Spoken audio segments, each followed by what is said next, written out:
Bonjour, bienvenue sur Apacool pour une première conférence. Je suis très content de vous avoir avec nous. Merci Jean-Jacques Tamprado d'avoir accepté l'invitation de cette conférence. Euh, Si vous voulez, on va pouvoir se présenter. Euh, alors, voilà. Ok.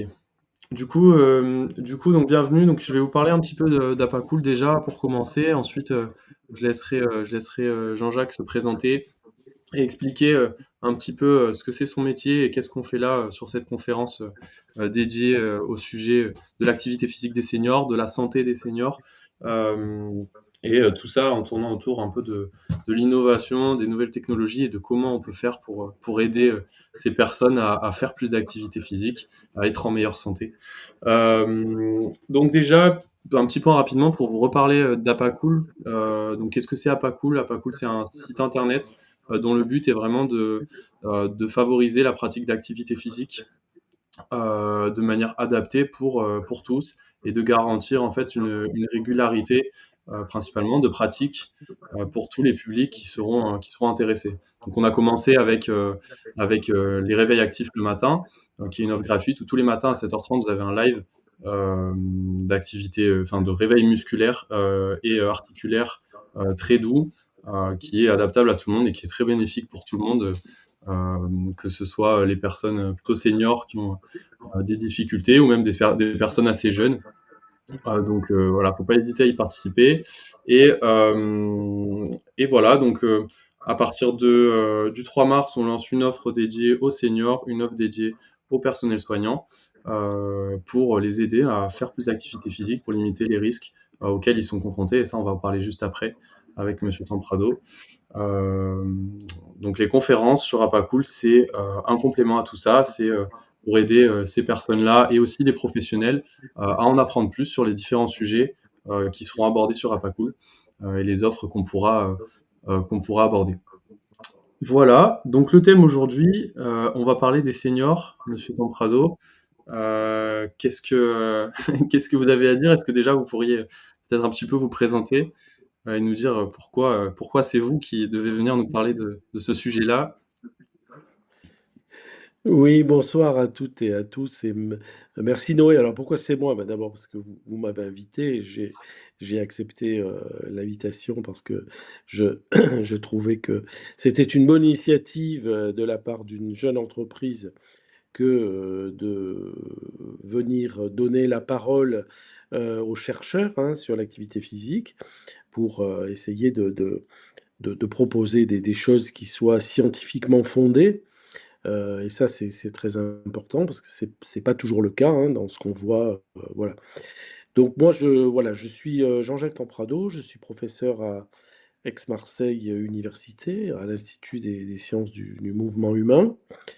Accessoirement, bon, j'ai 65 ans, donc je suis, aussi dans la cible d'Apacool.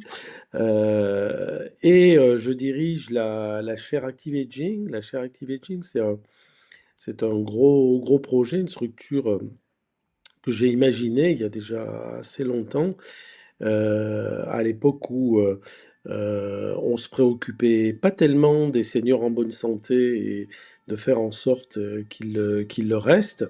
Ça faisait vraiment sourire quand on disait qu'on allait se préoccuper des gens qui, nous disait-on, n'en ont pas besoin, n'en avaient pas besoin. Pourquoi vous dépensez de l'argent, consacrez du temps à des gens qui n'en ont pas besoin? Bon, maintenant, ça paraît évident qu'il faut le faire. Donc on a créé cette chaire, ce projet Active Aging, avec le soutien d'AG2R La Mondiale, qui est un gros acteur du secteur de la prévention santé. Et qu'est-ce qu'on fait dans cette chaire Active Aging? Ben, on fait de la recherche, on participe à l'innovation, on fait aussi de la formation, mais je vais surtout parler de la recherche et de l'innovation. Donc en fait, la thématique, c'est exercice, vieillissement et nouvelles technologies. C'est-à-dire, on essaye de comprendre comment et pourquoi on pourrait utiliser les nouvelles technologies et singulièrement la réalité virtuelle, les jeux vidéo, les supports numériques pour encourager la pratique régulière de l'activité physique. Donc on teste des solutions, on essaye de comprendre, pourquoi pourquoi elles marchent moins bien, comment on pourrait les améliorer et ça débouche en fait sur notre volet innovation. C'est-à-dire qu'on aide aussi, les entreprises, ben, voilà, donc Apacool en est une, qui veulent développer, leurs solutions pour soit tester les produits, soit les aider à les développer. Et puis là, en ce moment, on essaye de développer notre propre solution de jeux vidéo actifs spécialement dédiés aux seniors, d'un genre nouveau, basé sur les connaissances sur les connaissances de la recherche. Voilà. Et donc, on essaye de faire ça en menant en fait des expérimentations de terrain. Alors, on en fait aussi chez l'animal et autres, mais des expérimentations de terrain, c'est-à-dire qu'en fait, on propose des programmes d'intervention dans la vraie vie, avec des vrais gens, et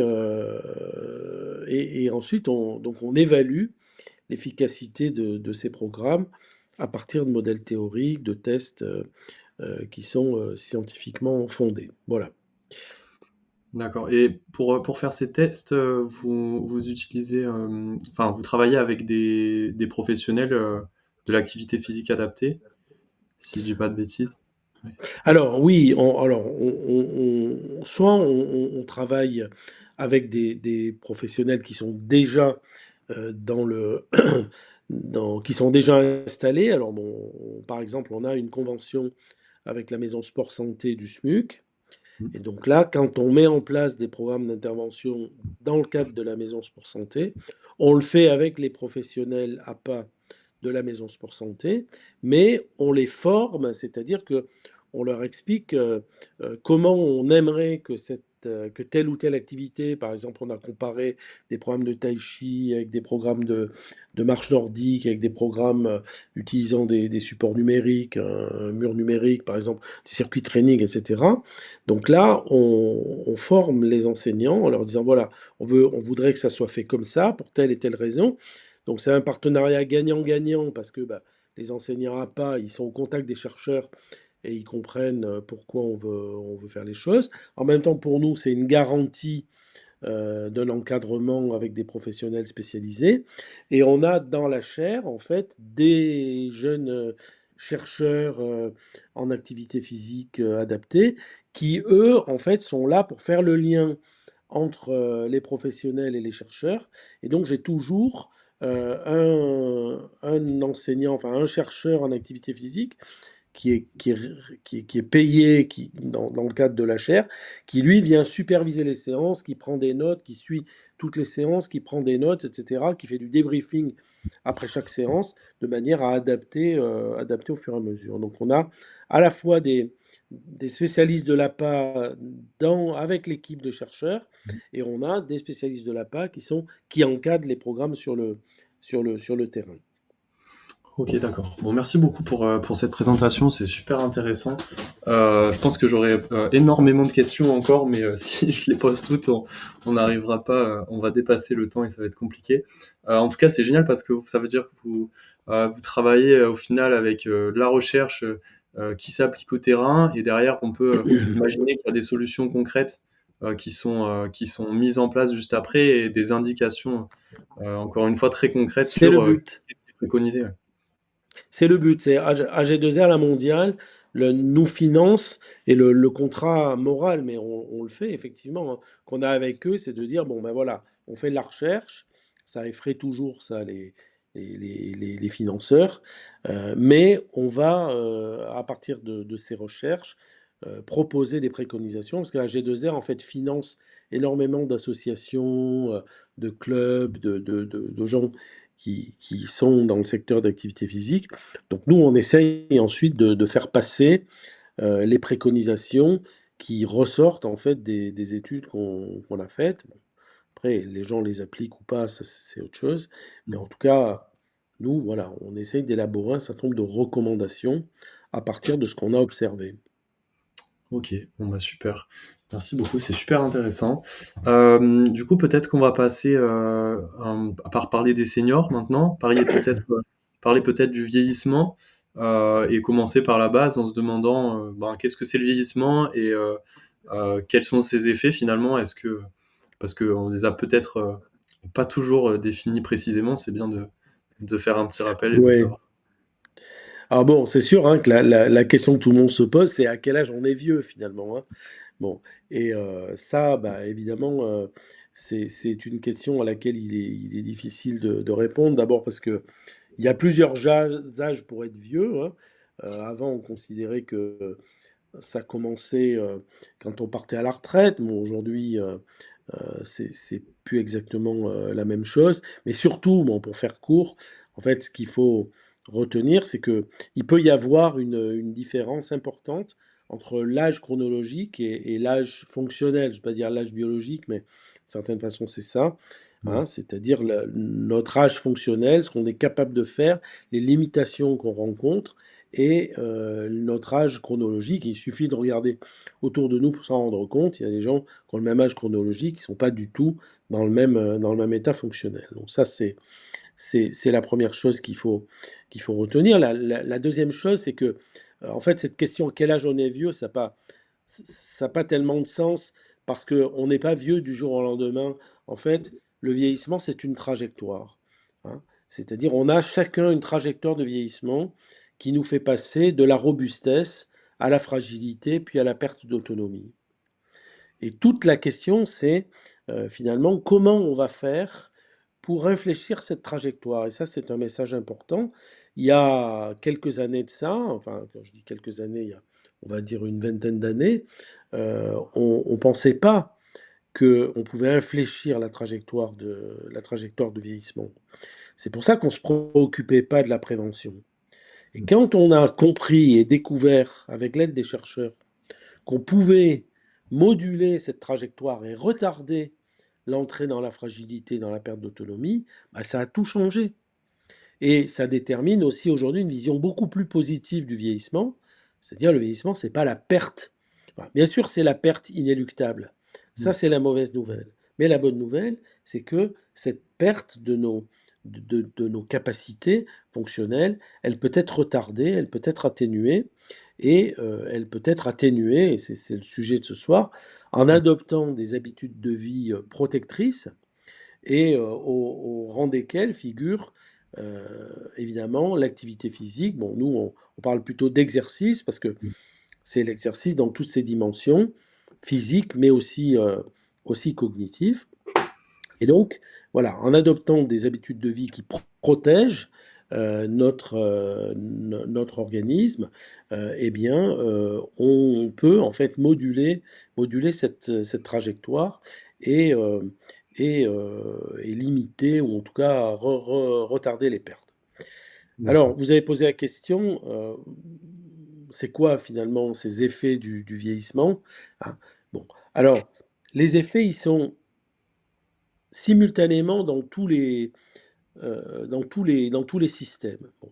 La chose qu'il faut bien retenir, c'est qu'il y a deux aspects dans la prévention des effets du vieillissement. Il y a la prévention des maladies chroniques, hein, c'est-à-dire toute cette épidémie de maladies non transmissibles, là, hein, le diabète, l'hypertension, le cancer, etc., qui sont des maladies qui ne sont pas des maladies du vieillissement, mais qui sont associées donc au vieillissement.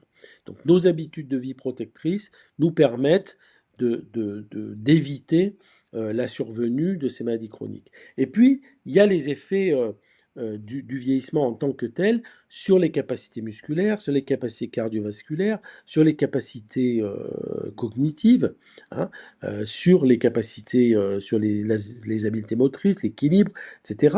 Et donc ça, c'est un deuxième volet. Et pour faire simple, je dirais, je vous laisserai reposer des questions après, Noé, pour faire simple, je dirais que ces deux aspects, en fait, ils correspondent à deux types d'activités de prévention différentes. C'est-à-dire, pour prévenir l'occurrence des maladies chroniques, hein, associées au vieillissement, ben, il faut être actif, il faut prendre les escaliers plutôt que l'ascenseur, il faut aller marcher régulièrement. En gros, il faut suivre les préconisations de l'OMS, à être actif à une intensité moyenne ou vigoureuse au moins 30 minutes par jour, tous les jours. Bon, Ça, c'est pour nous protéger finalement de ce que le vieillissement entraîne de manière, on va dire, intrinsèque, naturellement.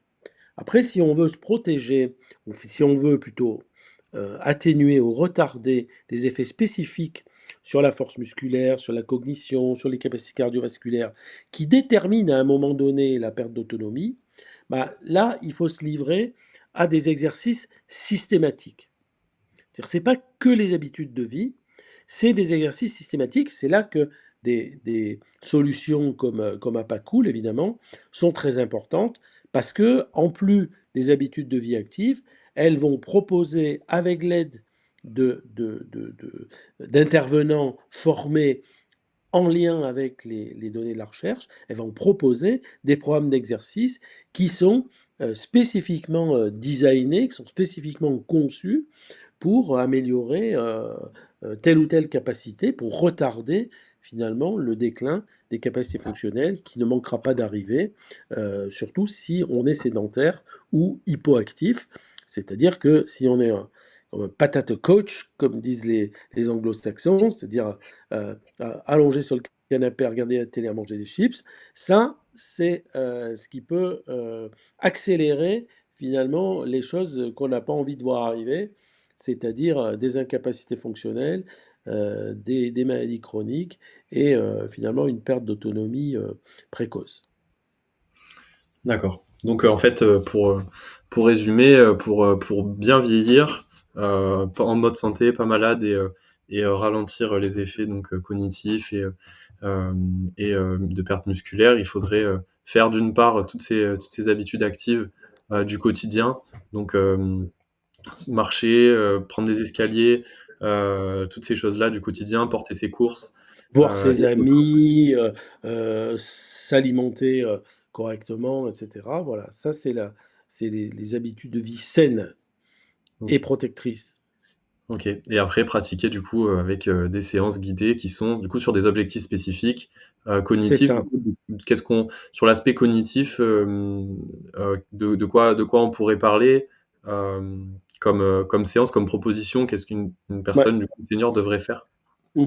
Alors la cognition, ça c'est un sujet très très important parce que on sait que les capacités cognitives diminuent au fil de l'âge et ça fait très peur en fait, ça fait très peur aux gens qui vieillissent de dire: «Je vais perdre la tête», hein, on le résume comme ça, mais bon, c'est ça que ça veut dire, donc qu'est-ce que je peux faire? Donc effectivement, il faut s'en préoccuper.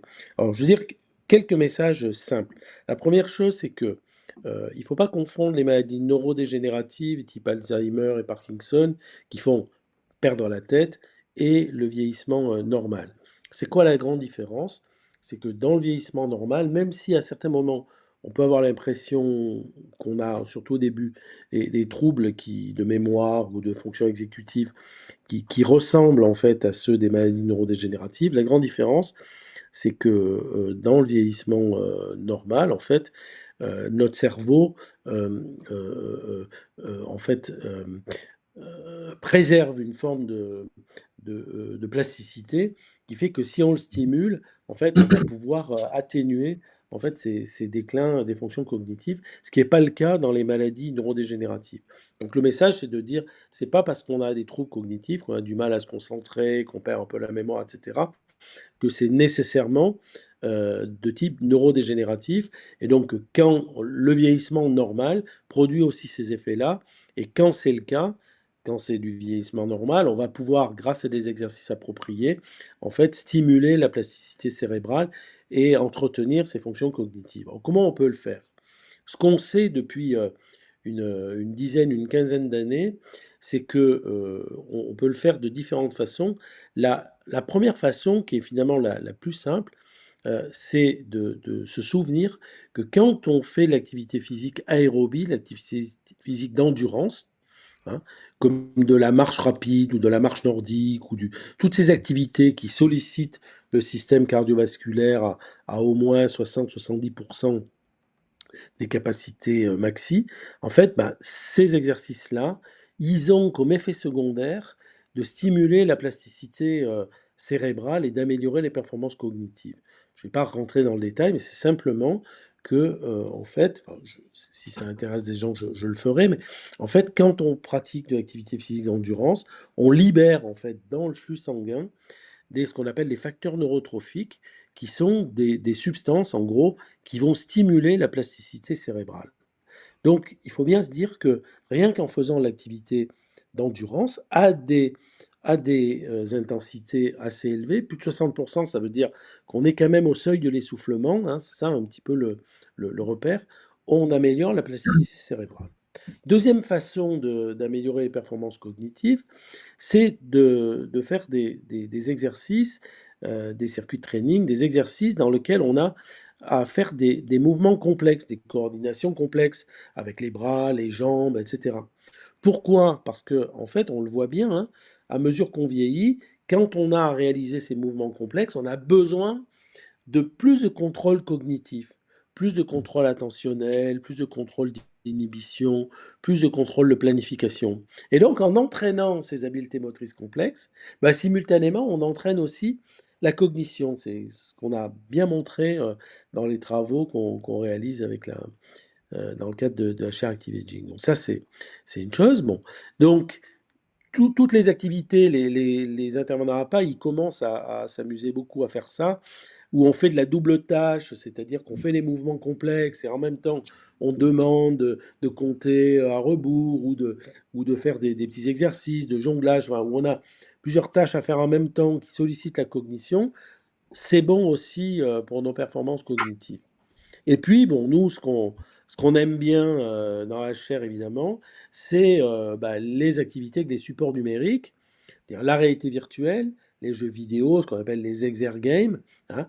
Pourquoi? Ben, parce que sur ces supports numériques, en général, c'est des environnements virtuels dans lesquels on a à jouer, on a à percevoir, à répondre très rapidement, etc.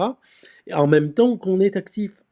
Et ça, ben, ça améliore les capacités cognitives. Il faut savoir, par exemple, que rien que de jouer, alors les seniors n'aiment pas trop ce genre de jeu, et je le comprends, rien que de jouer à ce qu'on appelle les first person shooter games, c'est-à-dire ces jeux de guerre là, où on est tout seul et on doit réagir le plus vite possible, etc. Tous les travaux qui ont été faits depuis les années 2000 là-dessus montrent que ben, si on jouait aux first person shooters, eh ben, on améliorerait nos capacités cognitives. Voilà. Alors nous, on essaye de faire des first-person shooters senior-friendly, c'est-à-dire qu'ils ne soient pas des jeux de guerre, pour stimuler les capacités cognitives en même temps qu'on est actif. Et si on est actif avec un haut niveau de sollicitation cardiovasculaire, ben, ça va potentialiser tous ces effets, ce qu'on appelle les entraînements combinés. Je veux juste dire une toute petite chose, Noé, si vous me permettez, Bien sûr. pour les gens qui nous écoutent, les mettre en garde. Il y a deux choses trois choses, on va dire, qu'on pourrait penser efficaces et qui ne le sont pas. La première, c'est bien compréhensible, c'est s'abrutir à regarder des émissions de télé qui ne font pas réfléchir. Donc ça sollicite pas la cognition, c'est Ouais. inutile. La deuxième, c'est tous ces petits jeux, là, le docteur Kawashima et autres, qu'on trouve sur les téléphones ou ailleurs, et qui n'ont pas été faits par des professionnels. En fait, il a été montré, il y a même une entreprise qui a dû rembourser, qui a payé des millions de dollars parce qu'elle commercialisait un jeu qui n'était pas efficace. En fait, c'est très trompeur, c'est-à-dire on progresse dans les jeux, mais ce que les travaux ont montré, c'est que on ne fait que progresser dans ces jeux et ça a zéro transfert en fait, dans la vie quotidienne. C'est pas parce qu'on a progressé dans le jeu qu'on va devenir un meilleur conducteur, par exemple, ou que on va marcher en étant plus à l'aise, de manière plus automatique. C'est ça la deuxième chose.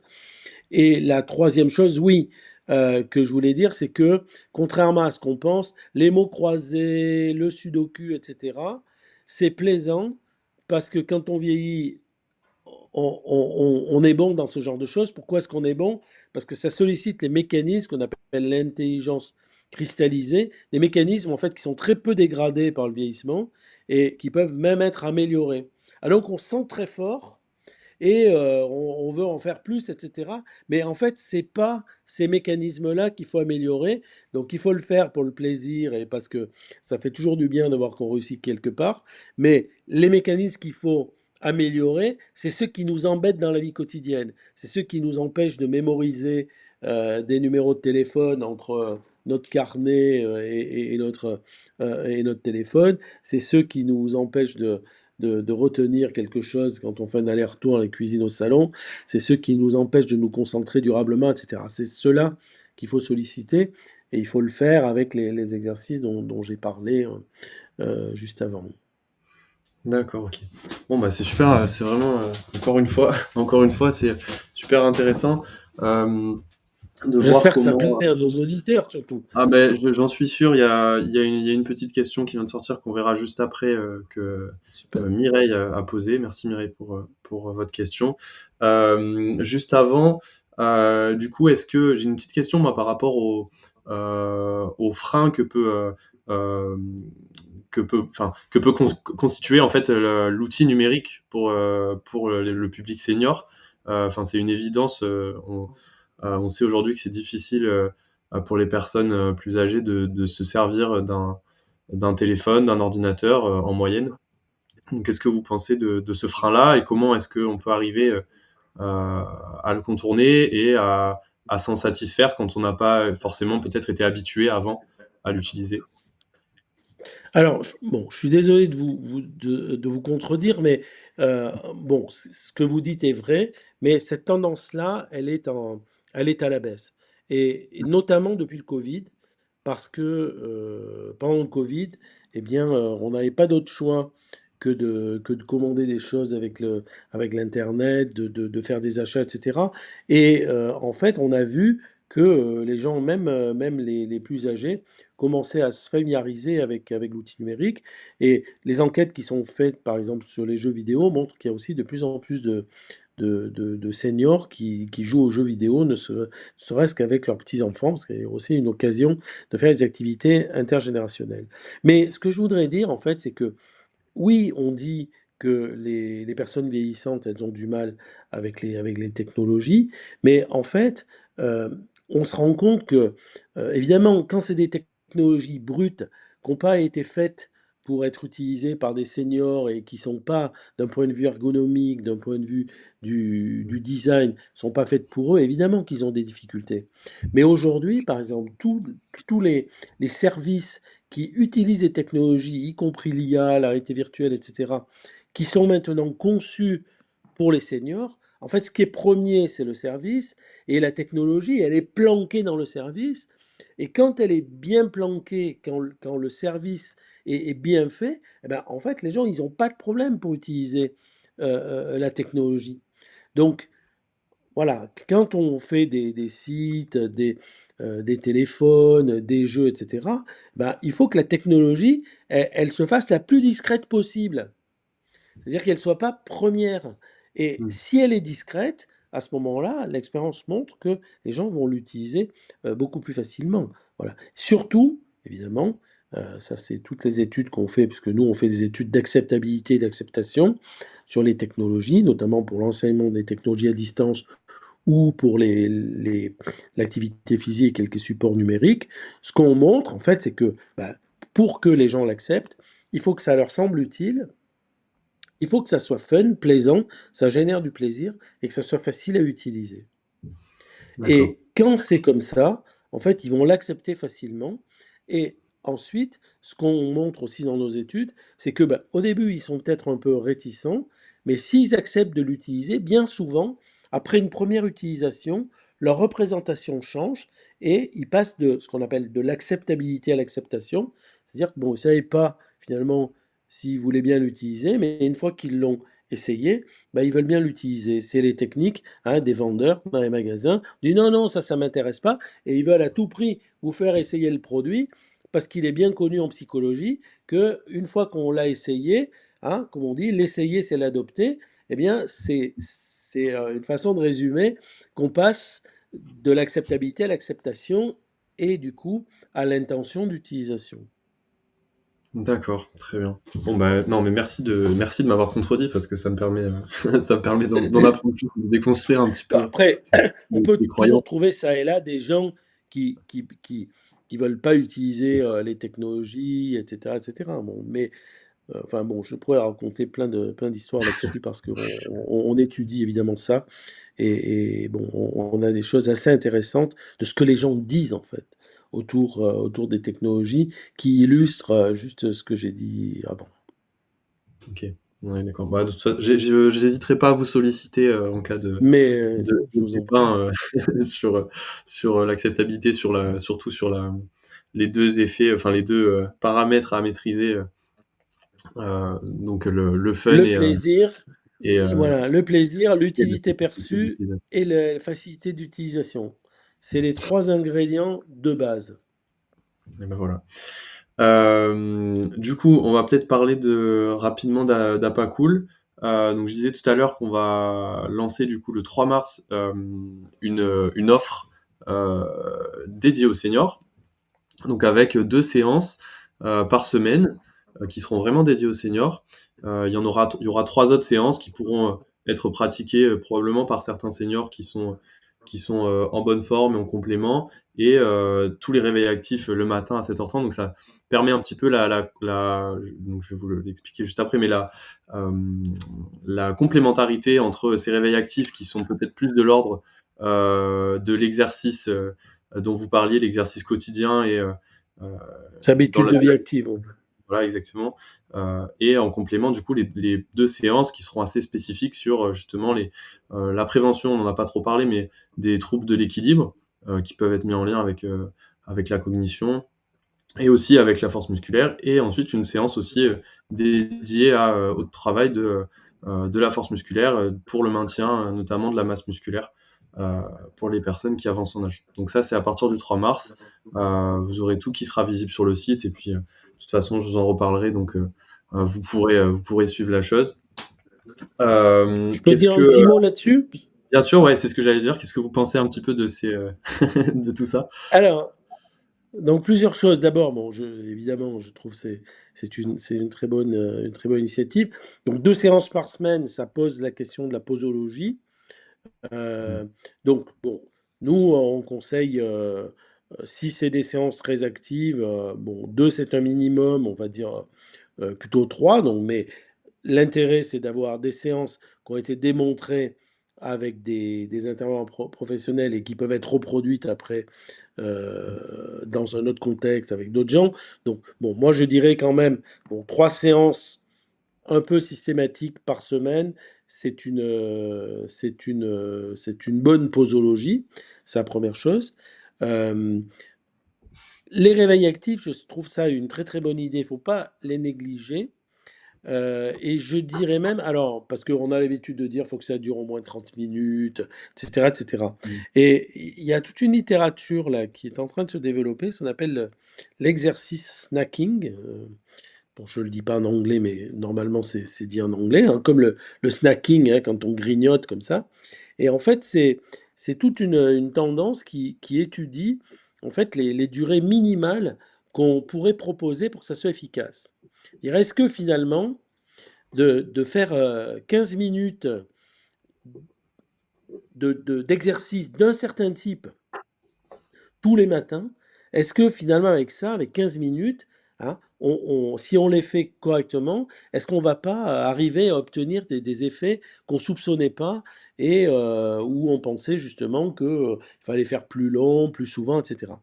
Donc je pense qu'il y aura quelque chose à creuser, Noé, du côté de l'exercice snacking à travers les réveils. C'est-à-dire on peut voir ça juste bon comme un réveil, quoi, hein, bon. Mais on peut Mm. voir ça aussi comme quelque chose qui prend pas beaucoup de temps et sur lequel on va en fait avoir des choses très très spécifiques et qui peuvent nous maintenir en forme. Et voilà, donc ça c'est quelque chose de très important. Après, sur la question bon, du renforcement musculaire, bon et des exercices d'équilibre et cetera. Bon, on sait, hein, que, le vieillissement a pour effet alors ça, c'est un effet très manifeste, hein, d'une diminution assez, sévère de la force musculaire. Et il faut vraiment s'en préoccuper, parce que la force musculaire, c'est la condition de l'autonomie, hein. C'est ce qui nous Mmh. permet de nous lever, c'est ce qui nous permet de nous tenir debout, c'est ce qui nous permet de marcher, de résister aux contraintes de la marche, des montées, des descentes, etc. Donc ça, si on doit effectivement être un peu, je dirais pas paresseux, mais disons un peu minimaliste sur ce qu'on veut entretenir quand on vieillit et qu'on n'est pas très courageux, bah, c'est certainement par la force qu'il faut commencer. D'accord. OK. Parce que ça va permettre de prévenir un petit peu le risque de chute aussi. Oui. Et on sait que la chute, c'est un problème de santé publique chez la personne âgée. On aura peut-être l'occasion de refaire une séance spécifique là-dessus, parce que la chute, bon, il y a beaucoup de choses à dire. Nous, on a produit un rapport pour le ministère Jeunesse et Sport qui s'en sert pour développer sa politique de prévention des chutes auprès du grand public, mais aussi auprès des intervenants à pas. Et là, il y a vraiment des choses très spécifiques à dire. Et c'est un vrai sujet parce que, bon, d'abord, ça coûte très cher à la collectivité. Et surtout, les gens qui sont victimes d'une chute lourde, eh bien, ils rentrent dans une spirale qui est vraiment une spirale délétère à très court terme. OK. Eh ben, très bien. Merci beaucoup pour toutes ces explications très claires et vraiment très intéressantes. Ça, j'en apprends, j'en apprends beaucoup et ça permet, en tant que Ah, professionnel de... faut revenir faire un master. Ouais, non, je pourrais, mais là, tout de suite, je sais pas si j'aurai le temps.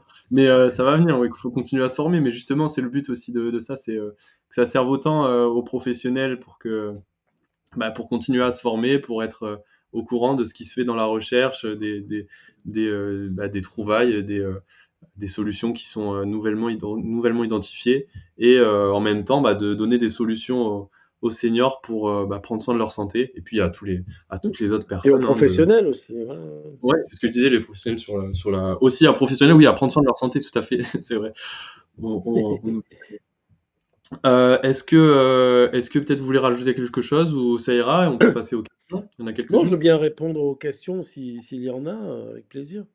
Alors ça marche. Bon, je vais commencer juste par il y a Maëlie qui disait que qu'elle trouvait ça intéressant le concept d'âge physique, enfin de faire la différence entre l'âge physique et l'âge L'âge biologique. fonctionnel et l'âge chronologique, ouais. Voilà, et que justement on pouvait voir ça aussi dans les salles de sport qu'il utilise dans les évaluations. Enfin, quand on arrive en salle de Ouais, sport, il y a cette différence. je Oui, peux, vous avez tel âge. ouais, C'est assez ludique. ouais. Ce que je peux dire là-dessus, c'est que une fois qu'on a dit ça, la question c'est comment on le mesure, cet âge Ouais. fonctionnel, cet âge biologique, et que effectivement dans les salles de sport ou ailleurs, certains proposent des indices un peu composés, on ne sait pas trop bien comment ils ont été construits.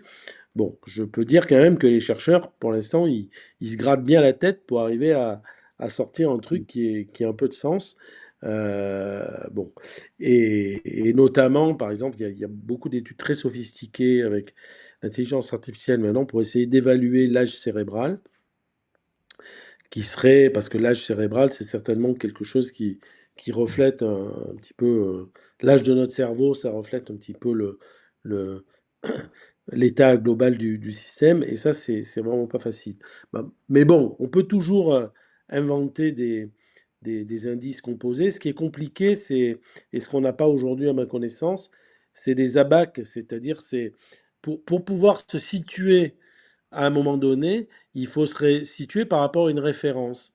Et donc, pour avoir une référence, il va y avoir beaucoup, beaucoup, beaucoup de gens qui ont fait beaucoup, beaucoup, beaucoup de tests et qu'on va traiter, qu'on va mouliner ensuite avec l'intelligence artificielle. Et on va dire, ben voilà, en moyenne, hein, l'âge fonctionnel, il évolue de telle et telle façon au cours de l'âge chronologique. Et après, quand on prendra une personne individuellement, on la situera par rapport à l'âge fonctionnel de sa tranche d'âge. Je ne sais pas si je me fais bien comprendre. En tout cas, c'est comme ça qu'on fait avec l'âge cérébral. Et ça permet en fait de savoir où sont les gens en âge fonctionnel par rapport à leur tranche d'âge chronologique, on va dire, à ce qui est l'âge fonctionnel de leur tranche d'âge chronologique, et ensuite de regarder comment ils évoluent, ceux qui sont au-dessus de la moyenne, ceux qui sont en dessous de la moyenne, pour savoir si cet âge fonctionnel, il a du sens par rapport à ce qu'il annonce de la perte d'autonomie à plus ou moins long terme. C'est comme ça que ça fonctionne en fait. Donc c'est un joli concept, mais pour l'instant, il est loin d'être opérationnel. Je dis à Maïdi, méfiez-vous des indices qui sont proposés par les salles de sport. C'est amusant, probablement assez rassurant, mais bon, faut voir comment ça a été construit. C'est sûr, c'est sûr, vaut mieux s'intéresser aussi à comment ça a été fait en effet.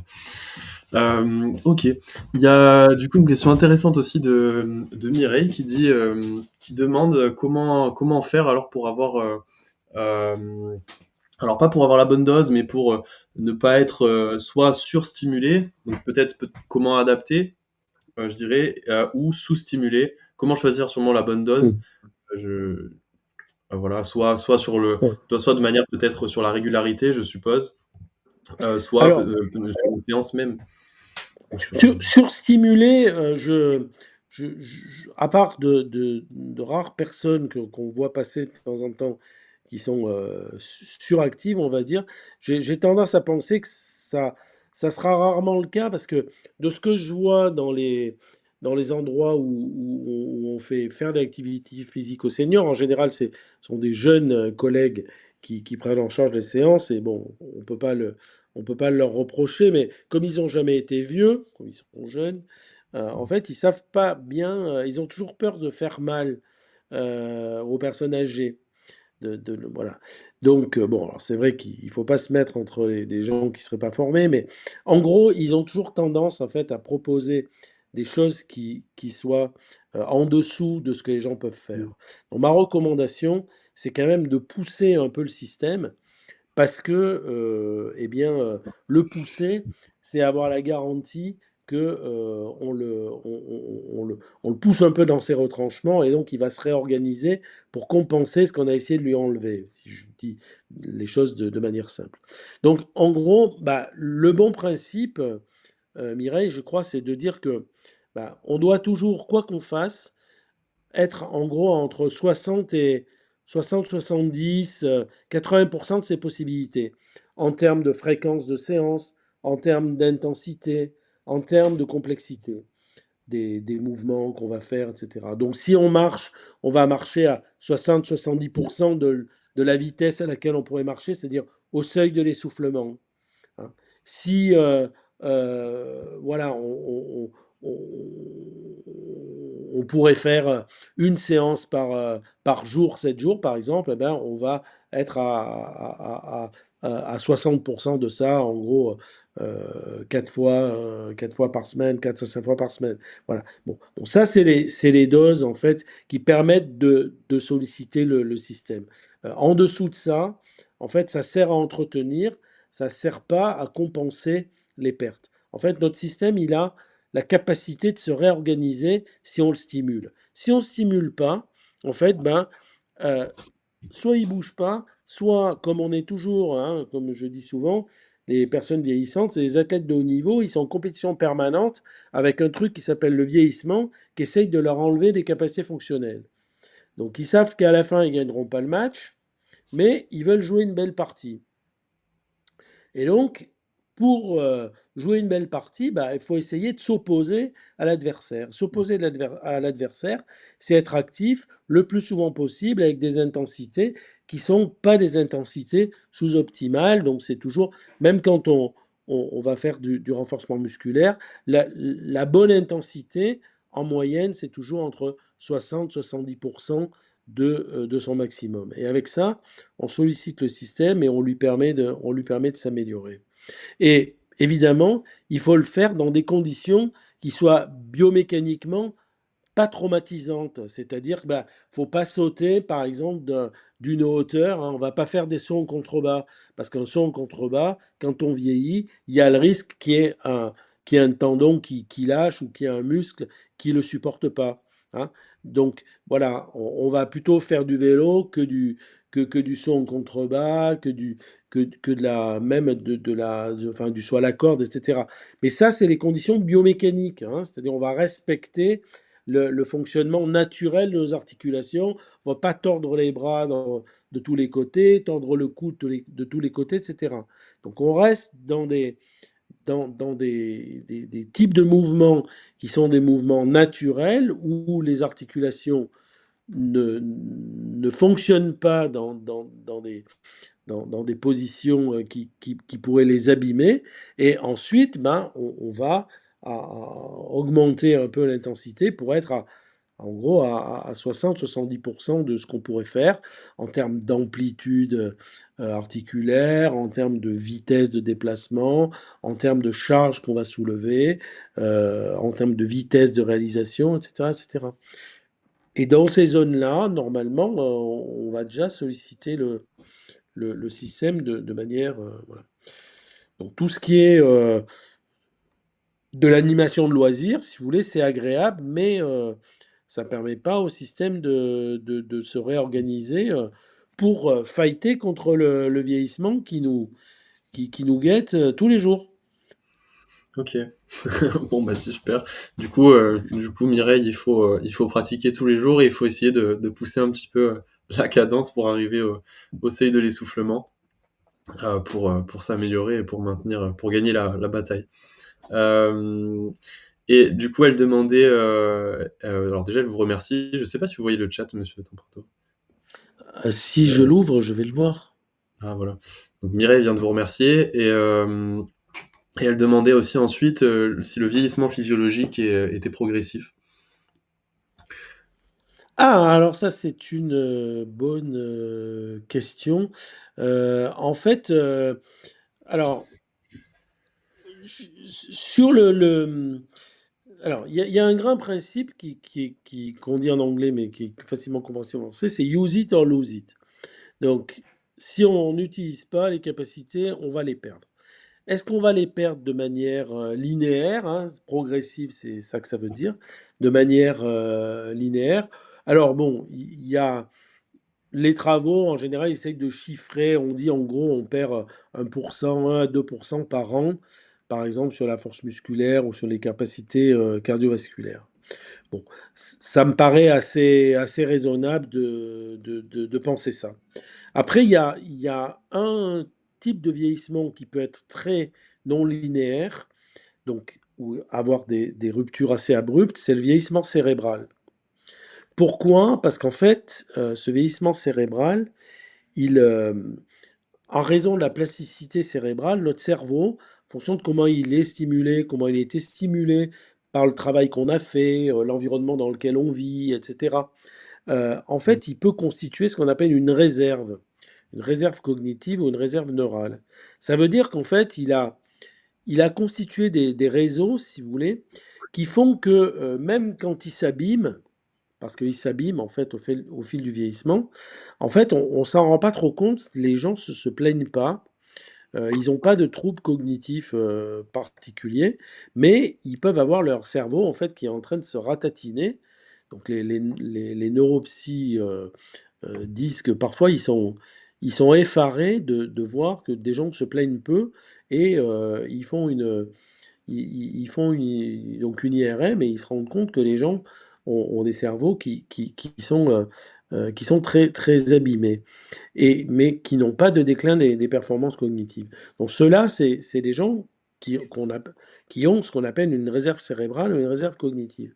Et alors ce qui se passe, en fait, c'est que ces gens-là, ils maintiennent des niveaux de performance euh, assez élevés, très bons par rapport aux autres pendant un certain temps. Puis d'un coup, en fait, quand ils ont épuisé la réserve, là, pof, ils déclinent en fait très très rapidement. Et ça explique que par exemple, vous avez des gens, ben, vous les voyez, ils étaient en pleine forme, et puis hop, d'un coup, vous dites, oh, il a vieilli, ben, il a vieilli, oui, très rapidement. Voilà. Donc il y a des systèmes en fait qui ont des évolutions qui sont non linéaires, surtout si on ne les entretient pas. Hein. Donc use it or lose it, ça veut dire que ben, un système il va avoir un déclin plus rapide en fait si on ne l'a pas sollicité. C'est pour ça qu'il faut solliciter notre système émotionnel, notre système cognitif, notre système musculaire, notre système cardiovasculaire. Alors je dis, nous sommes des athlètes de haut niveau, nous les plus de 65 ans. Hein. On doit s'entraîner tous les jours pour essayer de faire une belle partie. D'accord, c'est une belle image, elle est bien trouvée, cette image de sportif de haut niveau. Ok, ok, très bien. Si jamais il y a des professionnels qui regardent notre échange, n'hésitez pas à poser un petit peu vos questions, histoire qu'on puisse avoir ce versant-là aussi. Euh, déjà, on a eu pas mal d'aspects précis. Moi, je suis assez intéressé justement par ces nouvelles utilisations avec l'intelligence artificielle, avec surtout plutôt la réalité virtuelle, pardon, euh, tous ces systèmes-là. Euh, En tant que professionnel, de savoir que ces outils-là sont possibles et peuvent être utilisés euh, au quotidien. Alors Mireille, je crois que vous disiez justement par rapport à ça, à l'utilisation des outils numériques, il y a la question en effet qui se pose de on n'est plus en milieu social, et pourtant on sait que c'est un aspect qui est très important, le social. Oui. Alors, oui, bon, c'est évidemment, chaque fois que je parle des outils numériques, on me dit non, mais voilà, pas finalement passer notre vie face à la machine, etc. C'est vrai. Donc, c'est pas de toute façon, on n'a pas dit qu'il fallait faire que du support numérique, etc. Les relations sociales, c'est très important, ça stimule, etc. Il faut pas les perdre, hein.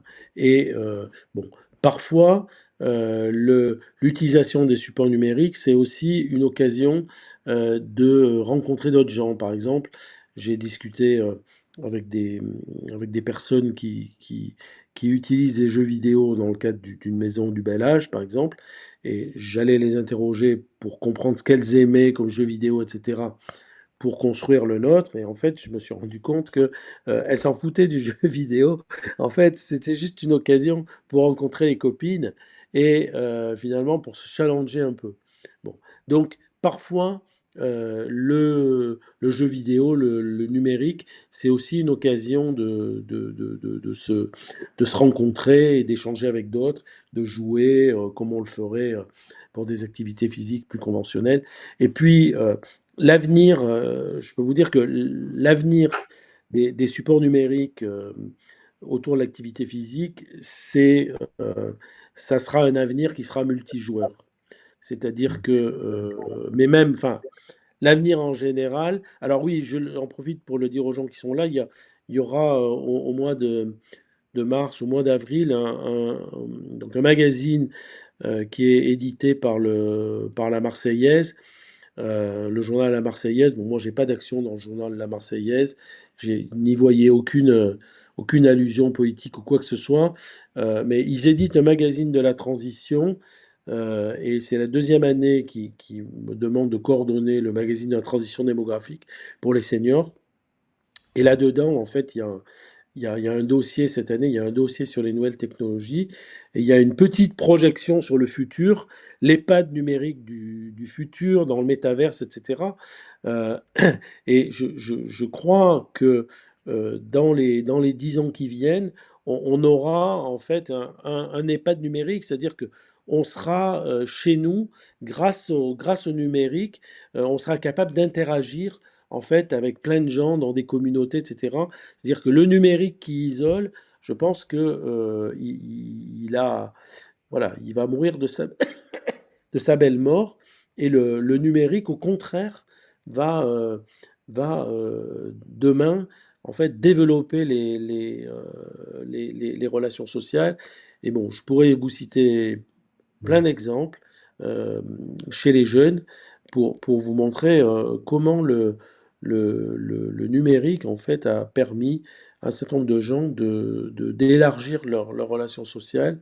Et voilà, je résiste pas au plaisir de vous la raconter quand même, parce que on travaille avec les jeunes de l'école de design de jeux vidéo qui est à Marseille, et il y avait une des étudiantes qui racontait, bon, parce qu'ils nous racontaient, ils jouent à énormément de jeux, etc. Et elle racontait que elle, en gros, bon, bah, ses petits copains, elle les trouve là sur les plateformes de jeux et que, voilà, ça semble être, apparemment, plus efficace que les applications de rencontres. Bon, voilà, mais on sait aussi qu'il y a du numérique dans les applications de rencontres ciblées pour les seniors, et cetera, et cetera. Bon, donc je pense que mais ça, c'est mon avis, hein, pas de scientifique, mais enfin, un petit peu les deux finalement.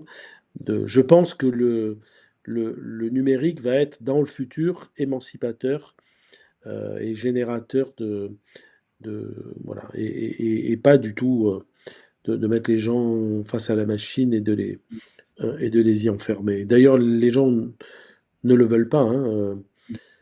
Moi, les gens que j'ai rencontrés m'ont dit: «Ouais, votre jeu vidéo là, moi, s'il est installé dans une maison sport santé ou dans une maison du bel âge, je viendrai jouer volontiers, mais si c'est chez moi pour voir personne, je jouerai pas». Ben voilà, on a compris. Tout à fait.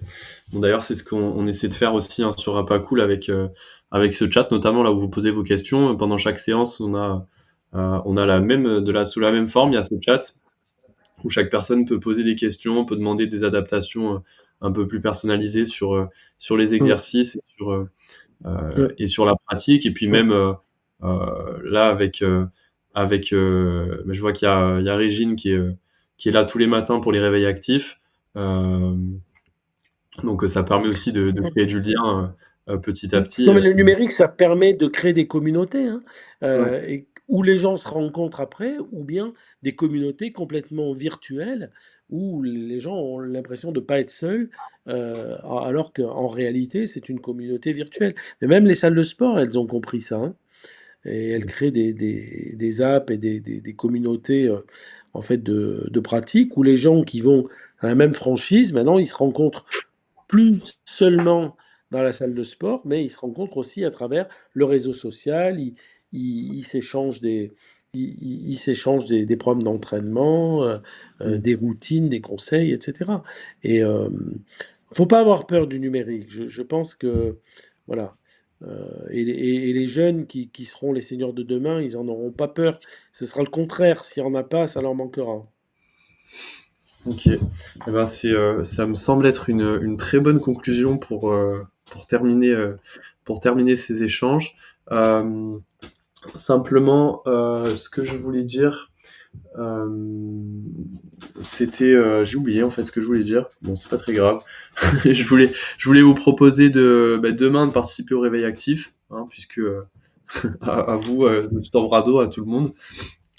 C'est tous les matins à 7h30 Donc sur, j'ai dit que j'étais dans la cible. Si je viens pas le matin, ça va se ah voir, voilà. quoi, hein. Ah oui, c'est ça. Maintenant, il n'y a plus le choix, donc donc il faut être là demain. Et puis voilà. Donc n'hésitez pas aussi à envoyer un message si vous avez des questions sur Apacool, soit sur le site web, soit sur la conférence qu'on vient de faire. Vous avez une fiche de contact en bas des pages du site où vous pouvez envoyer des messages auxquels j'aurai Voilà. plaisir de répondre. Et l'autre Et chose que je veux dire, oui, je veux c'était juste dire aussi que ouais, si les gens veulent participer au programme de la chaire Active Aging, ah, qui, qui vous envoie aussi leurs coordonnées, et vous me les transmettrez et puis on entrera en contact avec eux.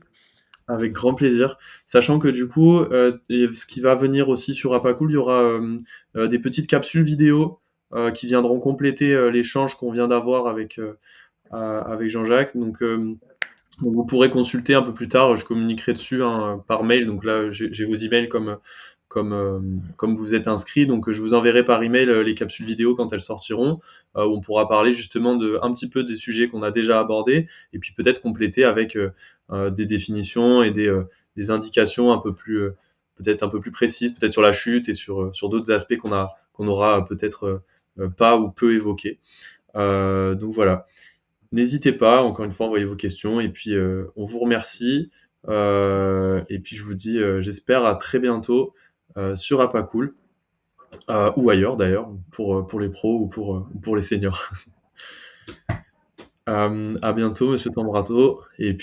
Bye bye. Et puis, allez, à très bientôt tout le monde. Au revoir.